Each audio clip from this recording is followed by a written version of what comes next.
ಹೆಸರು ಜಯಶ್ರೀ ಮುಳುಗು. ಶ್ರೀ ಶಾಲಾ ಸಾಂಜಲಿ ಮ್ಯೂಸಿಕ್ ಚಾನೆಲ್ಗೆ ಎಲ್ಲರಿಗೂ ಸ್ವಾಗತ. ಈಗಾಗಲೇ ನಾನು 6ನೇ ಸರಣಿಯನ್ನ ಅಪ್ಲೋಡ್ ಮಾಡಿದ್ದೆ.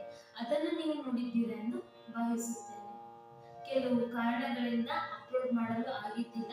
ಅದಕ್ಕೆ ಈಗ ನಾನು 7ನೇ ಸರಣಿಯನ್ನ ಹೇಗೆ ಹಾಡೋದು, ಅದನ್ನ ತಾಳ ಜೊತೆಗೆ ಹೇಗೆ ಹಾಡ್ಬೇಕಂತ ಹೇಳ್ಕೊಡ್ತಾ ಇದ್ದೇನೆ. 1ನೇ ಕಾಲದಲ್ಲಿ, 2ನೇ ಕಾಲದಲ್ಲಿ, 4ನೇ ಕಾಲದಲ್ಲಿ. ತಾಳ 3 ತಾಳ, ಟೆಂಪೋ 7 ಇಟ್ಕೊಳ್ಳಿ.